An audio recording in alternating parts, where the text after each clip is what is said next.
Rail স্টেশনও যখন একজন ভিক্ষুক ভিক্ষা করছিল তখন দেখা গেছে একজন প্রতিষ্ঠানের একটি কর্মকর্তা তার ঝুলিতে $1 টাকা দিল। দেওয়ার পরে কি না ভেবে কয়েকটা ওই ভিক্ষুকের সামনে কয়েকটা পেন্সিল রাখা আছে তার ঝুলিতে, ওই ঝুলিতে কি তাই কয়েকটা পেন্সিল তুলিয়া নিছন নেয়া ভিক্ষুকরে বললাম যে আমি বাপ এমনি এমনি আপনাকে ডলার দেব কেন, আর তুমি বা এমনি এমনি নেবে কেন? এই ডলারের বিনিময়ে কয়েকটি পেন্সিলই হবে। এই যে একটা কথা একটা প্রতিষ্ঠানের কর্মকর্তা ভিক্ষুককে বলেছিলেন, তখন এই কথাটা গুরুত্বপূর্ণ আছিল যে আমি বা এমনি এমনি আপনাকে টাকা দেব কেন, আর আপনি বা এমনি এমনি টাকাটা নেবেন কেন?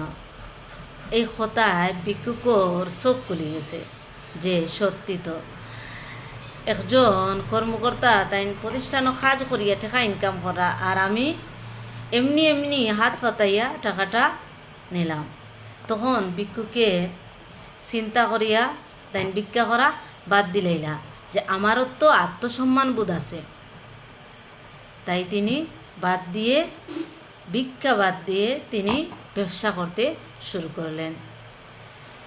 1 বছর পর দেখা গেছে একটা পার্টির ওই ভিক্ষুক রীতিমতো ওনার ফিন্ন স্যুট কোট টাই, উনি একটা সম্ভ্রান্ত ফ্যামিলির সদস্য, উনি পার্টিতে দেখা করলেন।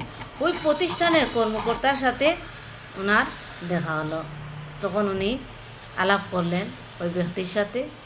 তখন ব্যক্তি যখন ভিক্ষুককে চিনছেন না, তখন ভিক্ষুককে আবার তাই পরিচয় দিলা যে আপনি হয়তো ভুলে গেছেন, আপনি আমাকে 1 বছর আগে $1 দিয়ে আপনি আমার ঝুলি থেকে কয়েকটা পেন্সিল নিয়েছিলাম, আর আমারে বলছিল আপনি যে আমি বা এমনি এমনি টাকা দেব কেন, আর তুমি বা এমনি এমনি টাকাটা নেবে কেন?